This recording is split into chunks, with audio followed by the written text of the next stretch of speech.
नियम है, आज भी नीति नियम। जिसके घर में संपदा की कमी होती है, जिसके घर में कर्जा बढ़ जाता है, लक्ष्मी नहीं आती, बहुत टेंशन की जिंदगी जीता है मनुष्य, व्यापार चल नहीं रहा, बहुत तकलीफ का जीवन चल रहा होता है, तो आज भी नियम है महाराज, आज भी नियम।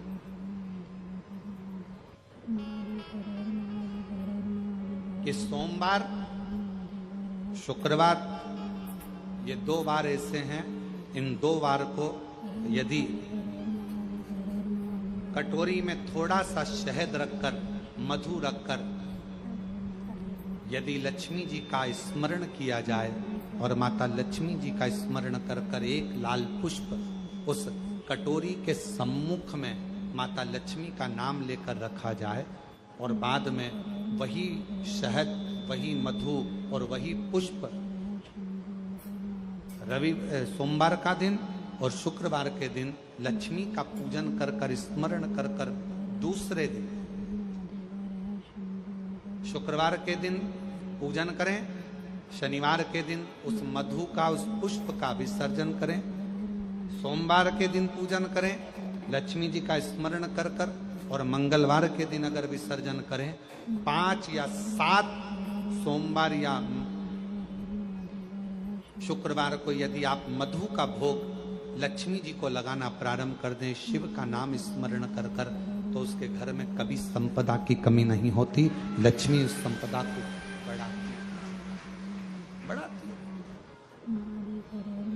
और हम तो यहां तक कहेंगे, प्रयास करो, अगर आपके घर में छोटा सा शिवलिंग विराजमान है, आपके घर में अगर छोटा सा शंकर जी का शिवलिंग है, छोटा सा शंकर भगवान का शिवलिंग है, या आपके घर में कुबेरेश्वर धाम का कंकर है, और आपके घर में यदि शंकर भगवान का शिवलिंग है, या सीहोर का रुद्राक्ष हो, या शंकर भगवान का शिवलिंग हो, या कंकर शंकर हो, तो निवेदन है जहां पर भी शिवलिंग आपके घर में विराजमान है, अगर छोटी सी कटोरी में एक बेलपत्र को आप नीचे रखिए, छोटी सी कटोरी उस बेलपत्र के ऊपर रखकर उसमें थोड़ा सा मधु, शहद, शंकर भगवान की साक्षी में शिव जी के सामने अगर शुक्रवार की शुक्रवार रखना प्रारंभ कर दो, धीरे धीरे संपदा की वृद्धि अपने आप होना प्रारंभ होगा।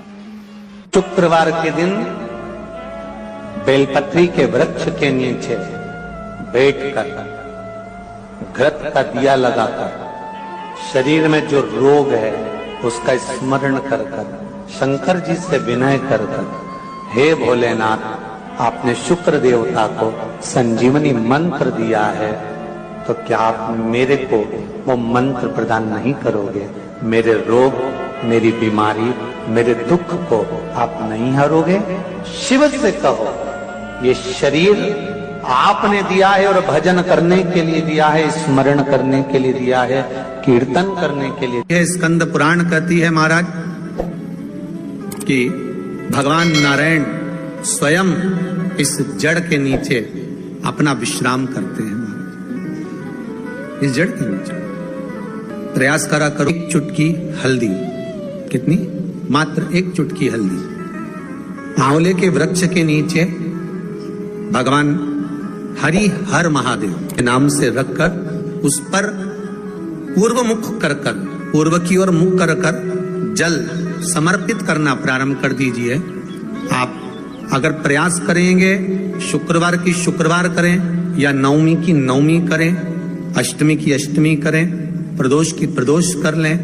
मन जब दो होने लगे तब एक श्वेत पुष्प लेकर उस सफेद पुष्प में थोड़ा सा हल्दी और कुंकू का लेपन कर कर किसी भी शंकर के मंदिर में, शंकर के शिवलिंग पर यदि ब्रह्मेश्वर महादेव का नाम लेकर उस फूल को, पुष्प को समर्पित किया जाता है, फूल को चढ़ाते समय, फूल जब समर्पित किया जाता है तो फूल का जो मुख है, जैसे ये डंडी है फूल की, और फूल का जो मुख है, जहां आप बैठे, इधर बैठे हैं तो इधर, उधर बैठे हैं तो उधर, इधर बैठे हैं तो इधर, फूल का मुख अपनी ओर होना चाहिए। उस भगवान शंकर के शिवलिंग पर ब्रह्मेश्वर महादेव का नाम लेकर यदि वो श्वेत पुष्प, हल्दी और कुंकू लगाकर समर्पित करा जाता है तो व्यक्ति का मन बार बार डामाडोल नहीं होता और वो एकाग्र चित्त होकर अपनी मंजिल तक पहुंच जाता है। वो ब्रह्मेश्वर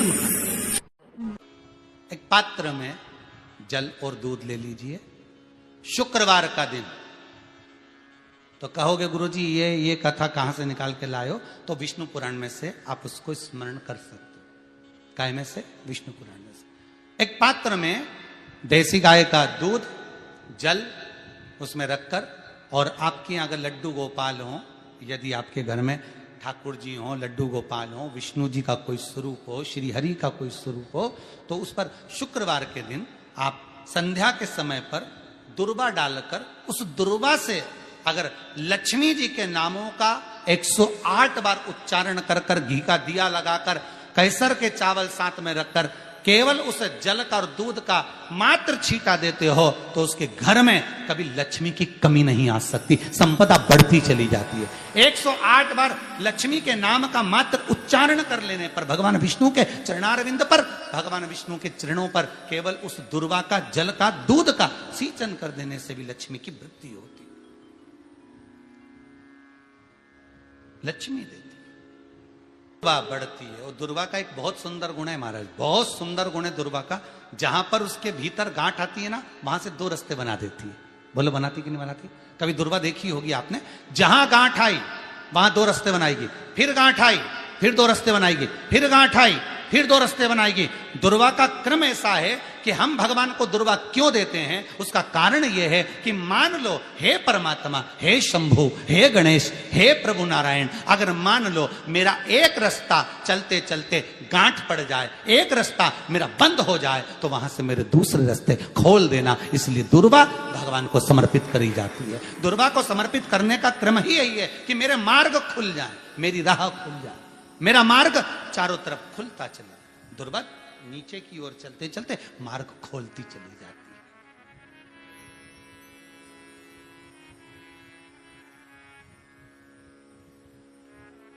अमृत है ये, इसलिए नष्ट नहीं होती।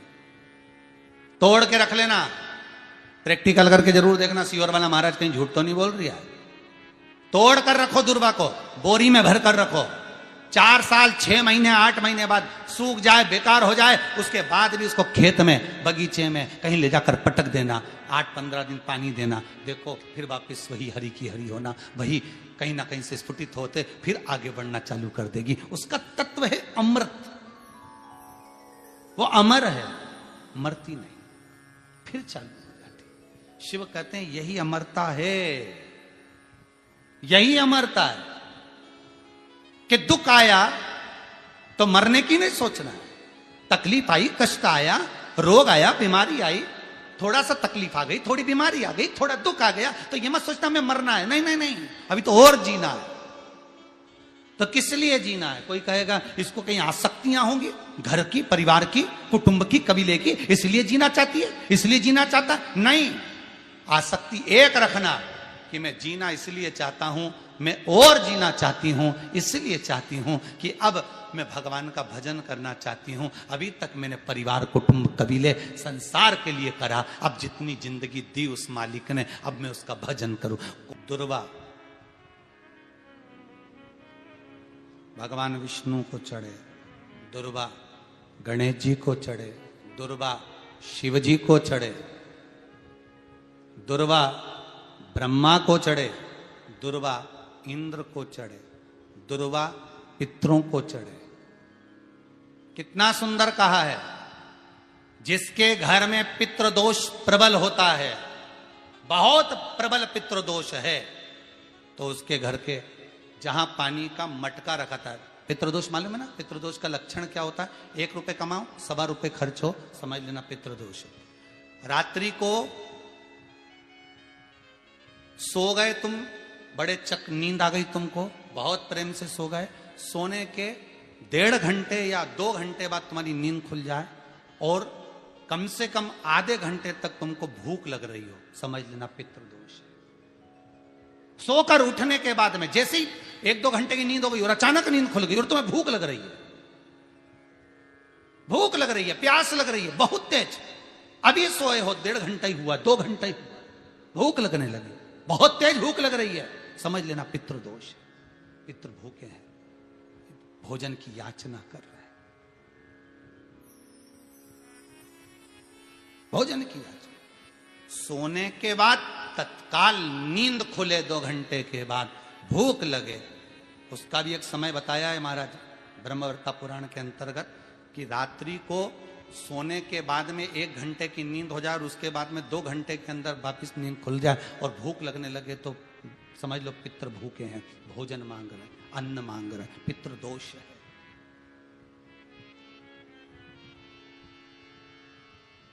पितृदोष का कुछ कुछ वर्णन किया गया है। घर में एक पात्र के चक्कर में, एक बेडशीट के चक्कर में, एक सामान के चक्कर में विवाद हो रहा है तो समझ लो पितृदोष है। 1 रुपया कमाया, सवा खर्च हो रहा है, पितृदोष है। घर में एक बीमार, दूसरा फिर बीमार हो गया, तीसरा फिर बीमार हो गया, एक ठीक हुआ, एक बीमार हुआ, पितृदोष है। पितृदोष का भाव, तो उसके लिए करना क्या है? शिव महापुराण की कथा कहती है, सुंदर गणेश जी का चरित्र वर्णन करता है, स्कंद पुराण कहती है, विष्णु पुराण कहती है कि दुर्वा 21 दुर्वा की गांठ बनाकर, 7 गांठ 21 दुर्वा की बनाकर, जो अपने पितरों का मटका, मटका मतलब परिंडा, हंडा, जो भी पानी का भरते हो, उसके नजदीक में मात्र एक कटोरी में चावल रखकर उसमें अगर दुर्वा रख देता है तो मात्र 5 या 7 दिन में पितृदोष समाप्त होना प्रारंभ हो जाता है। उसके घर में लक्ष्मी की वृद्धि होने लगती है, सुख शांति अपने आप आने लगती है, उसका क्लेश समाप्त हो जाता है। दुर्वा में वो गुण है जो पितृ भी उसका भाग अमृत तत्व प्राप्त करना चाहते, अमृत देना चाहते।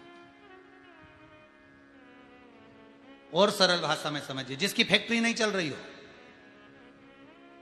फैक्ट्री में बार बार कुछ तकलीफ आ रही हो, गाड़ियां नहीं चल रही हो, 4 व्हीलर गाड़ियां ले रखी हैं, कभी ट्रक गड़बड़ हो रहा है, कभी ट्रक में ये हो रहा है, कभी गाड़ी में ये हो रहा है, कभी बस में ये हो रहा है, बस एक काम करना है, दुर्वा का थोड़ा सा भाग लेकर पानी के लोटे में उसको डालकर 5 अक्षत के दाने उसको पटक कर उस गाड़ी के अंदर उस कलश को रख दो, बस आधे घंटे के लिए, और उस पानी को चक्के के चारों तरफ डालते डालते जाइए दुर्वा के साथ में, तकलीफ नहीं देगा।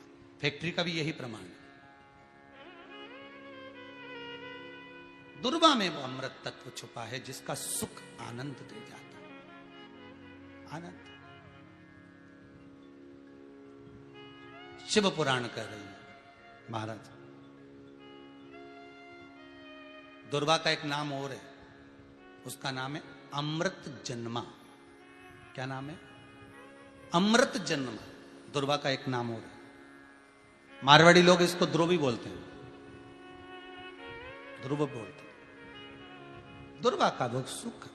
शंकर भगवान गौ माता दूध की धार लगाती है, इसलिए दुर्वा का दूध से बड़ा मिलन है, बड़ा आनंद है, बड़ा सुख है। कोई भी ग्रह अनुकूल नहीं है, सब बेकार चल रहे हो, सब प्रतिकूल चल रहे हो, दूध के पात्र में दुर्वा डाल लो, पीपल के वृक्ष के नीचे चढ़ा कर आओ, राहु केतु शुक्र शनि जो भी गड़बड़ है सब सुधरना चालू हो जाता है। दुर्वा का वो सुख। जिस नदी में स्नान करो, तीर्थ में जाकर, उस नदी के पास में कोई बगीचा लगा हो, वहां की दुर्वा को तोड़कर स्नान करते समय नदी में मात्र विसर्जन कर देने पर पितरों को पिंड पहुंच जाता है। मात्र उस दुर्वा का विसर्जन कर देने पर पितरों को पिंड का भाग मिल जाता है। अभी ना तो तुम्हारे पास में आटा है, ना तुम्हारे पास में चावल है, ना तुम्हारे पास में पिंड है, ना कोई तुम्हें संकल्प छुड़ा रहा है, ना कोई तुम्हारे पास में वस्तु है, उसके बाद भी पितरों को भाग मिल रहा है। काय से? केवल एक दुर्वा के तत्व से। स्नान करने से पहले पवित्र नदी में, गंगा यमुना नर्मदा सरयू आदि किसी पवित्र नदी में आप स्नान कर रहे हो, वहां के बगीचे में घूमकर आप जाते तो हो, पैदल ही नहाने जाते हो, तो घाट के आसपास में कोई बगीचा, वहां की दुर्वा तोड़ ली, एक दुर्वा नहाने से पहले अपने पूर्वजों पितरों के नाम से नदी में छोड़ दी। फूल तो छोड़ते ही हो, दिया भी छोड़ते हो, बस एक ही चीज नहीं छोड़ते, वो दुर्वा, और वो ही काम की, वही काम की। तुम कुछ छोड़ो ना छोड़ो, एक दुर्वा का भाग छोड़ दिया, वो पितरों के लिए सुख प्रदान करने वाला। शिव पुराण कह रही है महाराज, देवताओं को अमृत कितनी बार मिला? 1 बार। दुर्वा को अमृत कितनी बार मिला? जम के बोलिए, 5 बार। कार्य सिद्धि के लिए 5 दुर्वा गणेश जी को चढ़ाई जाती है, आज भी नियम है।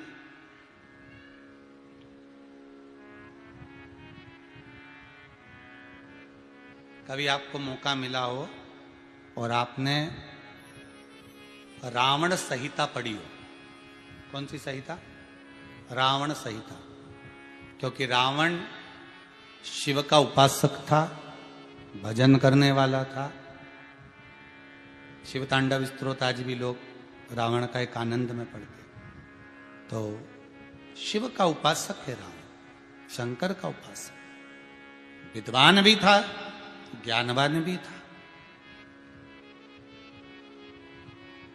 वो तो देवता के हाथ से मरना था उसको, इसलिए उसने मांगा ही यही था। जो मांगा वो मिला। तो रावण संहिता अगर किसी ने पढ़ी हो तो उसको मालूम होगा, रावण संहिता में 4 तरह के तिलक का महत्व बताया। कितने तिलक? 4। उन 4 तिलक में सर्वश्रेष्ठ तिलक रावण बताता है। एक तिलक सर्वश्रेष्ठ है, वो है दुर्वा। जो दुर्वा होती है, उस दुर्वा को जलाकर उसकी भस्म तैयार कर कर उसमें गाय का, श्वेत गाय, कौन सी गाय? सफेद। उस गाय के शरीर पर कोई दाग ना, उसके शरीर पर पूर्ण तरह से श्वेत हो, ना लाल उसमें कोई धब्बा हो, ना काला धब्बा हो, ना कोई कलर हो, बस केवल श्वेत।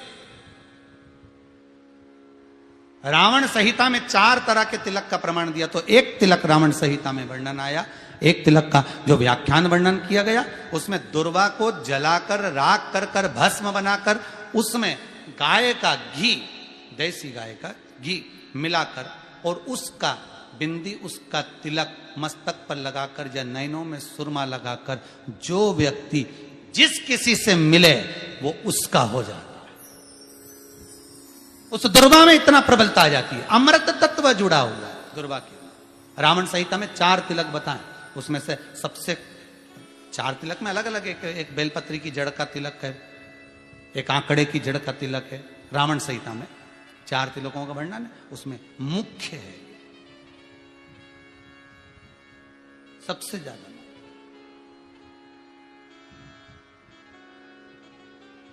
हम तो कहेंगे, अगर मान लो, वैसे तो नौकरी करने जाओ, सर्विस करने जाओ तो आंख में काजल लगा कर जा नहीं सकते, नहीं तो लोग ही कह देंगे कहां से आया है। मालूम पड़े तुम नौकरी के लिए इंटरव्यू देने जाओ और आंखों में काजल लगा के चले जाओ, तो फिर भी एक प्रयास करना, फिर भी एक प्रयास करना, उस दुर्वा का जो काजल बनाओ, मूछे हो, दाढ़ी हो, कहीं कहीं पर भी उसकी एक बिंदी लगाकर चले जाओ, वो असर करेगी और आपको वो जॉब मिल ही जाएगा, ये पक्का है। उसमें आकर्षण होता है। दुर्वा आकर्षण का केंद्र करती है। आपको कभी आपके नयनों में दर्द हो रहा हो, जलन हो रही हो, तो आप दुर्वा, हरी भरी जहां दुर्वा हो वहां थोड़ी देर चलने का प्रयास करिएगा, आपके नेत्रों का विकार समाप्त हो जाएगा। दुर्वा में वो एक सुख है, वो अमृत छुपा हुआ, और एक बार का अमृत नहीं, 5 बार का अमृत दुर्वा के अंतर्गत।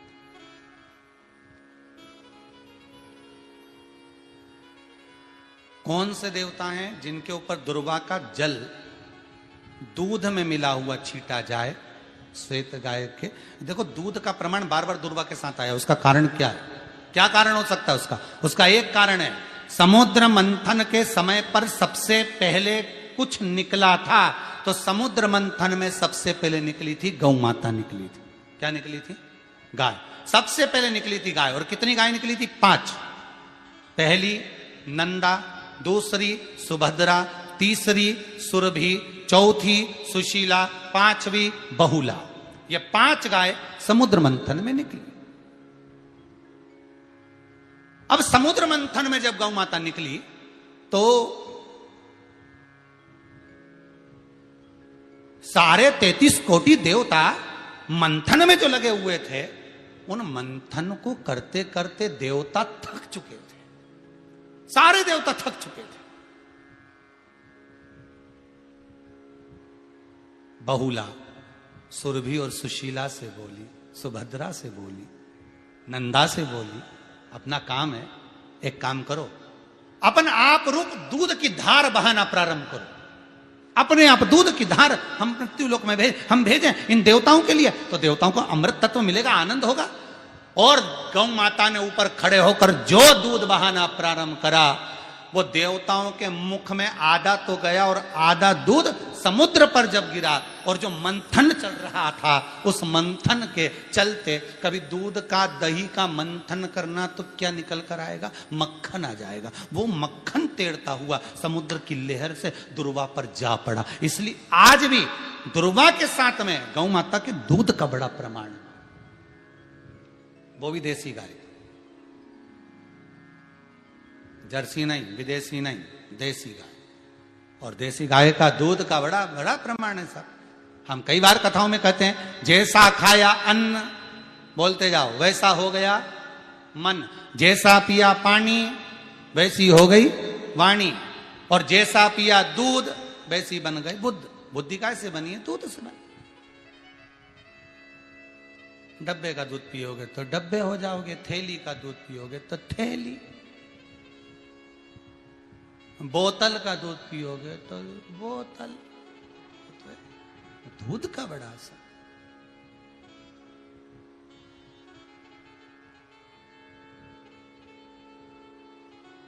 गौ माता के दूध का पान। कहा, एक पात्र में जल और दूध ले लीजिए, शुक्रवार का दिन। तो कहोगे गुरुजी ये कथा कहां से निकाल के लाए हो? तो विष्णु पुराण में से आप उसको स्मरण कर सकते हो। काय में से? विष्णु पुराण में से। एक पात्र में देसी गाय का दूध, जल उसमें रखकर, और आपके यहाँ अगर लड्डू गोपाल हो, यदि आपके घर में ठाकुर जी हो, लड्डू गोपाल हो, विष्णु जी का कोई स्वरूप हो, श्री हरि का कोई स्वरूप हो, तो उस पर शुक्रवार के दिन आप संध्या के समय पर दुर्वा डालकर, उस दुर्वा से अगर लक्ष्मी जी के नामों का 108 बार उच्चारण कर कर, घी का दिया लगाकर, कैसर के चावल साथ में रखकर, केवल उस जल का और दूध का मात्र छींटा देते हो, तो उसके घर में कभी लक्ष्मी की कमी नहीं आ सकती, संपदा बढ़ती चली जाती है। 108 बार लक्ष्मी के नाम का मात्र उच्चारण कर लेने पर, भगवान विष्णु के चरणारविंद पर, भगवान विष्णु के चरणों पर केवल उस दुर्वा का, जल का, दूध का सींचन कर देने से भी लक्ष्मी की वृद्धि होती, लक्ष्मी देती।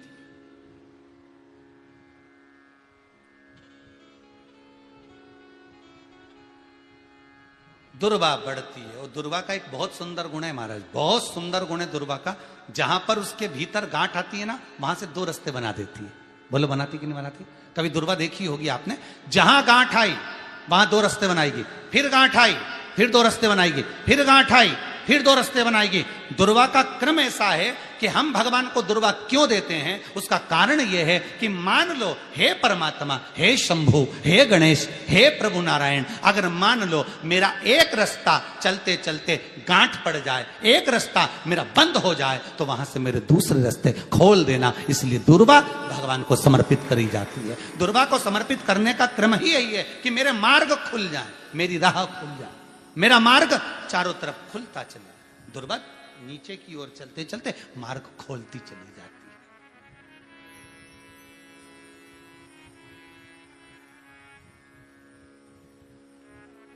अमृत है ये, इसलिए नष्ट नहीं होती। तोड़ के रख लेना, प्रैक्टिकल करके जरूर देखना, सियोर वाला महाराज कहीं झूठ तो नहीं बोल रही है। तोड़ कर रखो दुर्वा को, बोरी में भर कर रखो। 4 साल, 6 महीने, 8 महीने बाद सूख जाए, बेकार हो जाए, उसके बाद भी उसको खेत में, बगीचे में कहीं ले जाकर पटक देना, 8-15 दिन पानी देना। देखो फिर वापस वही हरि की हरि होना, वही कहीं ना कहीं से स्फुटित होते, फिर आगे बढ़ना चालू कर देगी। उसका तत्व है अमृत, वो अमर है, मरती नहीं, फिर चालू हो जाती। शिव कहते हैं यही अमरता है, यही अमरता है कि दुख आया तो मरने की नहीं सोचना है। तकलीफ आई, कष्ट आया, रोग आया, बीमारी आई, थोड़ा सा तकलीफ आ गई, थोड़ी बीमारी आ गई, थोड़ा दुख आ गया, तो ये मत सोचना मैं मरना है। नहीं नहीं नहीं, अभी तो और जीना है। आया दरवाजे तक रोग, आया दरवाजे तक बीमारी, आया दुख दरवाजे तक, दुख क्यों ना आएगा? हमारे पूर्व का कर्म है तो दुख तो मिलना ही है। कोई महाराज जी तुमसे कह दे कि तुम्हें दुख ही नहीं आएगा, मैं बैठा हूं, तो महाराज जी से कहते ना तुम्हारे चरण कहां, हमें बता दो, क्योंकि दुख तो आएगा। जैसी करनी वैसी करनी। जो पूर्व में कर कर आए हो, भले आज तुम किसी को दुख नहीं दे रहे, भले आज तुम किसी को तकलीफ नहीं दे रहे, पर पूर्व का कर कर आए हो वो तो भोगना पड़ेगा। दो कारणों से मनुष्य का शरीर मिलता है, एक कर्म का भोग भोगने के लिए, दूसरा भगवान का भजन करने के लिए। भजन भी करो और दुख भी भोगो। जो मिला है किस्मत में, बड़े प्रेम से मिला, ना जाने क्यों मिला इतना दुख, उसका कारण होगा। वो कारण को ढूंढना बाद में, अपने को ढूंढने की जरूरत भी क्या, अपन तो भजन करो, भजन करोगे तो दुख कटेगा। मंदिर जाने से दुख नहीं कट रहा, दुख कैसे कट रहा है? मंत्र जपने से, नाम जपने से, राम कहने से, कृष्ण कहने से, शिव कहने से, भवानी कहने से। मंत्र जितना जपोगे उतना दुख कटता चले जाएगा, उतना दुख कटेगा।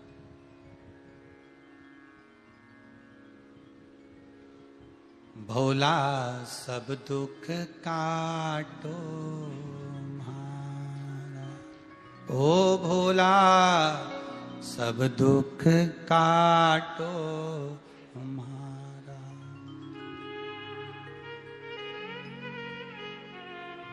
शिव शंकर जपूं तेरी माला, भोला। जैसे व्यक्ति का कोई काम नहीं हो रहा हो, बहुत दिन से लगे, बहुत समय से लगे, ये काम हो ही नहीं रहा, तो शंकर जी का नाम को उल्टा कर कर जपना चालू कर दो। नमः शिवाय ओम। आपको लगे कि आपके घर में शांति बिल्कुल नहीं है, क्लेश बहुत ज्यादा है, बहुत ज्यादा तकलीफ, हमारे घर में कुछ न कुछ जरा सी बात पर विवाद होता ही है, तो प्रयास करिएगा कि आप काली तिल थोड़ी सी, एक काली मिर्ची और 7 लौंग, क्या क्या तिल चीजें हैं, काली तिल, काली मिर्ची, 7 लौंग, केवल ये हथेली में रखकर अपना नाम और गोत्र बोलकर अपने दरवाजे से बाहर निकलकर किसी भी शंकर के मंदिर को समर्पित करिए। शिव पे नहीं चढ़ाने दें तो शंकर की चौखट पर रखें। महाराज, घर में कभी क्लेश नहीं होगा, बिल्कुल शांति, सहजता, प्रेम, आपस। भगवान देवाधिदेव महादेव को जल चढ़ाते हैं, उसके 5 अलग अलग तरीके हैं। बहुत सावधानी से सुनना कथा, आपकी और हमारी जिंदगी की सार्थकता को सिद्ध करने वाली कथा। आज पंजाब की इस पवित्र भूमि पर अगर यह प्रसंग निकला है तो इसको आप अगर सुनेंगे तो आपका जीवन सार्थक होगा। शिव जी को 5 तरह से जल चढ़ाने का तरीका है। जैसे पंचामृत होता है, दूध, दही, शहद, घी, शक्कर, ये सब पंचामृत के अंतर्गत आते हैं, उसी तरह शंकर जी को 5 तरह से जल चढ़ाने का क्रम वर्णित किया गया। अब उसको समझेंगे, बहुत सावधानी से समझिएगा। पहला, जल लेकर आए, सीधे डायरेक्ट शंकर भगवान के शिवलिंग पर चढ़ा दिया, यह प्रथम जल का चढ़ाने का तरीका। दूसरा, जहां से पानी बहकर जाता है, जहां से जल बहकर जा रहा है, उसके ठीक विपरीत जल उत्तर में जा रहा है, आप दक्षिण में खड़े होंगे और दक्षिण में खड़े होकर उत्तर की ओर मुख करेंगे और शिव जी को जल समर्पित करेंगे। यह रोग मुक्ति करने वाला है और हमारे रोग पर हमें विजय प्रदान करने वाला। यह जल चढ़ाने का तरीका। एक, सीधे मंदिर में गए, लोटा भरकर जल उठाया, शिव जी को चढ़ा दिया।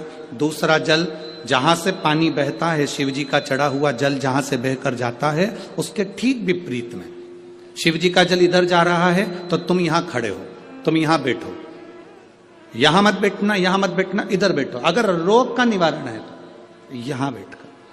तीसरा, अशोक सुंदरी से जल चढ़ाते चढ़ाते शिवलिंग तक लेकर जाना और शंकर भगवान के शिवलिंग पर पूर्ण जल समर्पित करना। यह तीसरा तरीका, यह कार्य की सिद्धता के लिए। हम जब किसी से आस न लगाकर परमात्मा से विनती करते हैं तो वो विनती करने का तरीका। तीसरा। चौथा, शिवजी पे चढ़ा हुआ जल 5 जगह पर समर्पित करना। गणेश जी, कार्तिकेय, अशोक सुंदरी, शिवलिंग और जलाधारी। ये चौथा क्रम है। जब जिस नारी का, जैसे मेरा नाम मोनिका है, मेरे पति का नाम संजय सिंह है, मैं दिल्ली स्वरूप नगर के निवासी हूं, मेरा फोन नंबर ये है। कहीं बैठी हैं? मैं बाबू को लाए हैं क्या? नहीं लाए? ठीक है, मैं प्रणाम करने के लिए लाई हूं। गुरुदेव बाबा बाबा है, बैठी है बहन। शिव तत्व है, एक जल चढ़ाने का तरीका, शिव जी को हम जो जल चढ़ाते हैं उसका एक तरीका भी हमारी जिंदगी में अगर हमने उसको स्मरण में रख लिया तो हमारी कार्य की सिद्धता को सिद्ध कर देता है, हमें सफलता की ओर लेकर चले जाता है।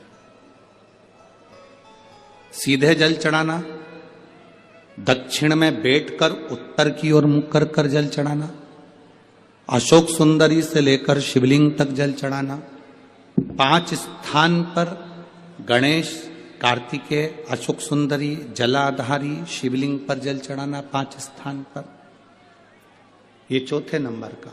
और 5वां जल समर्पित करना,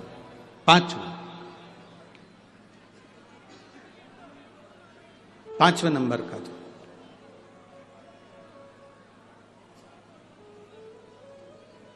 शिव जी को 5 नंबर का जो जल आता है, जो जलाधारी है, ऊपर जिसमें पानी भरा रहता है और नीचे एक एक बूंद टपकता रहता है, जलाधारी में जल समर्पित कर कर उसी जल को बचाकर अशोक सुंदरी वाली जगह पर थोड़ा सा चढ़ाकर उसी में से जल शिवलिंग पर जब हम समर्पित करते हैं तो हम जिस कार्य के लिए जा रहे हैं वो कार्य सफल हो।